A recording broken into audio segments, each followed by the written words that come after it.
I almost died at 7. My cousins held me underwater while the adults laughed inside. For 20 years, I thought it was just cruel kids. Then a DNA test revealed the real reason they tried to kill me. I was 7 years old when I almost died. It happened at my Aunt Deborah's house during one of those chaotic family weekends. The kind where adults drank too much, kids were left unsupervised, and everything smelled like barbecue smoke and sunscreen. I remember the sun was out, the pool shimmered bright blue, and I felt safe, surrounded by people I thought were my family. Then everything changed. My older cousins, Jason, who was 13, and Maya, who was 11, asked if I wanted to play a game. Shark tag, they said. I was the prey. I didn't think twice. I was excited to be included. The moment I jumped in the water, Jason dunked me under. At first, I laughed. I thought it was part of the game. Then Maya joined in. And they didn't let go. I thrashed. I screamed underwater. I swallowed pool water until my lungs burned. I kicked and clawed at their arms. They just stared. Cold. Expressionless. They were holding me down on purpose. I blacked out. The next thing I remember, I was coughing violently on the pool deck. My uncle, Maya's dad, hovered over me with a towel. He looked annoyed, not concerned. "You kids play too rough," he muttered, as if I'd caused a scene. No one punished Jason or Maya. No one even asked what happened. My mom showed up late to pick me up. When I told her, she went quiet. Then she said, they didn't mean it. Just cousins messing around. But I never forgot the way they looked at me underwater.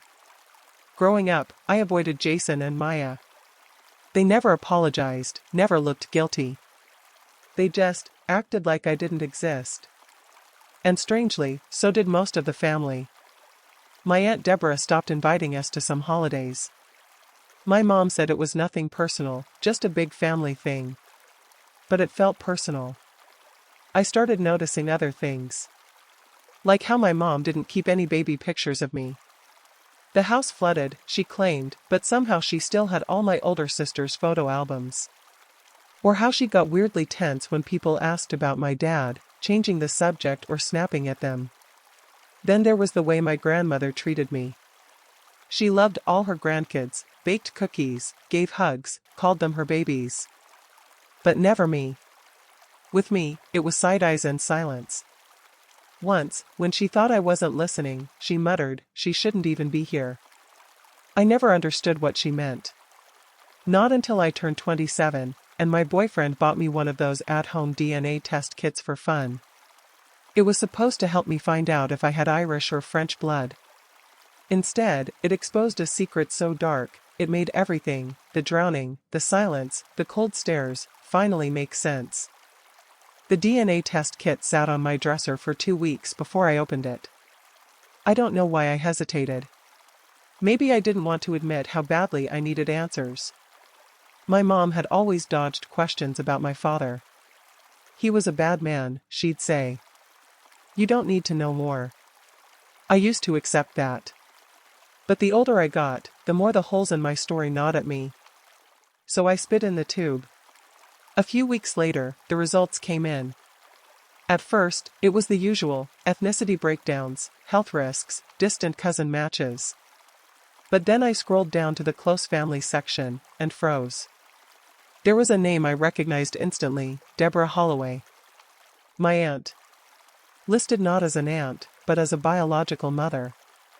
My hand shook. I refreshed the page 3 times, thinking it had to be wrong. But it wasn't. Deborah was my mother. And my mom, the woman who raised me, wasn't listed anywhere. I was stunned. Betrayed. Disoriented. I sent screenshots to my boyfriend. He didn't respond right away. When he finally called, his voice was low. "Are you okay?" "No," I whispered. "I don't even know who I am." I couldn't sleep. I couldn't eat. I stared at the test results over and over. The next morning, I called Deborah. She didn't answer. Not the first time, not the second. Finally, I left a voicemail. This is about something I found on a DNA test. Please, call me back. I know. That night, my phone rang. It was her. Her voice was cold. You shouldn't have done that. Why didn't you tell me? I asked, shaking. She didn't answer the question. Your mother, I mean, the woman who raised you, she had her reasons. No, I snapped. I want the truth. From you. There was a long pause. Then she said something I'll never forget. Because you weren't supposed to survive. I dropped the phone. I felt like the air had been knocked out of me. When I picked it back up, she was still on the line. You think I'm proud of any of this? You were a mistake. An affair I couldn't explain. I was already married. If your uncle had found out, it would have destroyed everything. I was shaking. You left me with your sister to raise? I asked. And never said a word? She agreed, Deborah said. She couldn't have kids anymore. It made sense. We made a deal. My entire childhood had been a cover-up. The woman who tucked me in at night, who packed my school lunches, she was never meant to be my mother. And the woman who gave birth to me had tried to erase me. Suddenly, the drowning made sense.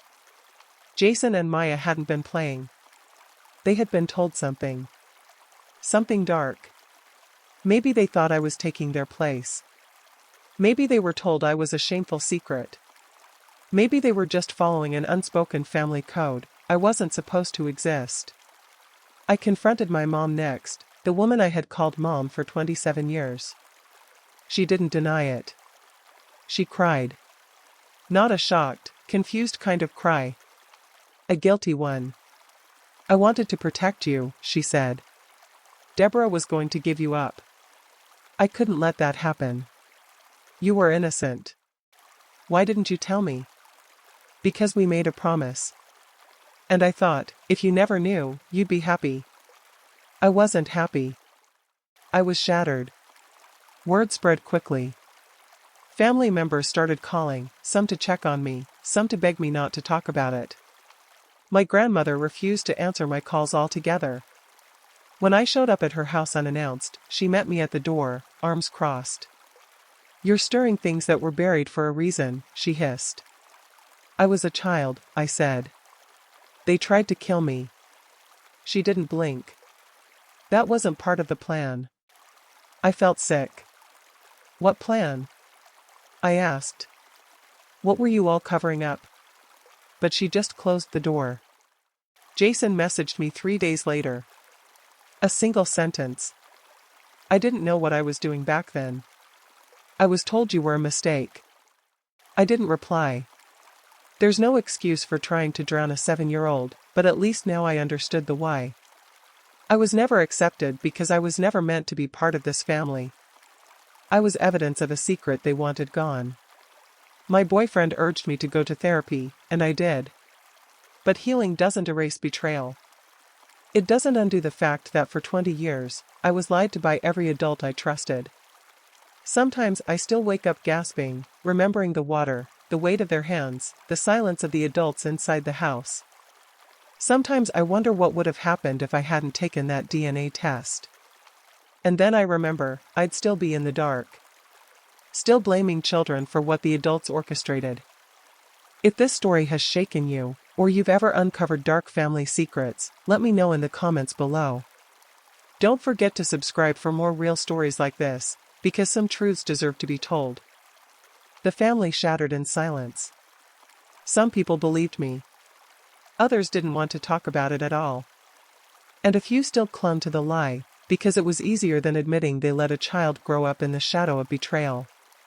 Deborah never reached out again. She disappeared, physically and emotionally. I heard she left town quietly, without saying goodbye to anyone but her husband. No apology. No explanation. Just vanished, the same way she tried to erase me. Jason and Maya faded into their own lives. Jason messaged once more to say he hoped I healed. Maya never said a word. I stopped expecting anything from either of them. My mother, the woman who raised me, cried when I told her I needed distance. But she didn't fight me. Maybe she finally understood what she'd taken from me, the right to know where I came from, and the right to choose when I was ready to hear it. Grandma died a few months after the truth came out. She went to her grave without speaking to me again. Her final act was silence. That silence said more than any confession ever could. In the end, there were no apologies that fixed anything. No dramatic reunions. Just cold truths and the ruins they left behind. But something unexpected came out of it. Peace. Not because I forgave them, I haven't. Maybe I never will. But because I finally stopped carrying questions that weren't mine to carry. I spent my whole life wondering why I never felt wanted. Why I always felt like a visitor in my own family. Now I know, and knowing is its own kind of freedom. Families aren't defined by blood. They're defined by the choices people make when no one's watching. And in my case, the people who should have protected me chose silence, shame, and secrecy. But I chose truth. I chose to survive, and to speak. And that choice will always mean more than the ones they made. If this story moved you, or if you've ever uncovered a hidden truth in your family, I want to hear your voice. Share your experience in the comments, your story matters. Don't forget to like, subscribe, and turn on notifications for more real stories that reveal what's hidden beneath the surface.